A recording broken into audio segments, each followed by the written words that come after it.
ब्राह्मो समाज आणि प्रार्थना समाजावरती आपल्याला नेहमी पोलीस भरतीला प्रश्न विचारला गेलेला आहे। आता ब्राह्मो समाज आणि प्रार्थना समाजाबद्दल आपण थोडीशी माहिती बघूया। समाजाची जी काही स्थापना झाली होती ती 1828 मध्ये झाली होती। राजा राममोहन राय यांनी ब्राह्मो समाजाची स्थापना केलेली आहे। यावरती भरपूर वेळा प्रश्न विचारला गेलेला आहे। ब्राह्मो समाजाचे जे काही उद्दिष्ट आहे ते खाली तुम्हाला दिलेले आहे। प्रार्थना समाजाबद्दल माहिती बघूया। प्रार्थना समाजाची स्थापना 1867 मुंबई येथे झाली होती। आत्माराम पांडुरंग तडखरकर यांनी प्रार्थना समाजाची स्थापना केली होती। प्रार्थना समाजाचे जे काही तत्व किंवा उद्दिष्ट होते ते सुद्धा आपण दिलेले आहे। या घटकावरती पोलीस भरतीला प्रश्न विचारत असतात ते सर्व घटक आपण आपल्या वर्दीच्या राजमार्ग पुस्तकामध्ये दिलेले आहे। भरपूर वेळा वन लाइनर जसेच्या तसे विचारत असतात, त्यामुळे हे वन लाइनर सुद्धा महत्त्वाचे असणार आहे।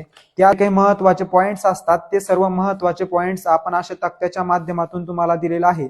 ज्या गोष्टींमध्ये तुमचा गोंधळ होऊ शकतो त्या सुद्धा गोष्टी तुम्हाला व्यवस्थितपणे इथं आपल्या वर्दीच्या राजमार्ग पुस्तकामध्ये दिलेल्या दिसणार आहे। पोलीस भरतीसाठी वर्दीचा राजमार्ग ऑल इंडिया एकमेव असा ठोकळा आहे ज्यामध्ये तुम्हाला मराठी, सामान्य ज्ञान, चालू घडामोडी अपडेट असलेलं, त्याचबरोबर गणित बुद्धिमत्ताचं सुद्धा स्टेप बाय स्टेप विश्लेषण दिलेलं एकमेव महाराष्ट्रातला असा ठोकळा असणार आहे। या ठोकळामधून तुमचा पोलीस भरतीचा सर्व अभ्यास कव्हर होणार आहे। त्यामुळे पोलीस भरतीसाठी तुम्ही वर्दीचा राजमार्ग हे पुस्तक नक्की घेऊ शकता। एकदा दुकानात जाऊन नक्की बघा, दुकानात तुम्हाला हे पुस्तक 500 ते 550 रुपयाला मिळून जाईल।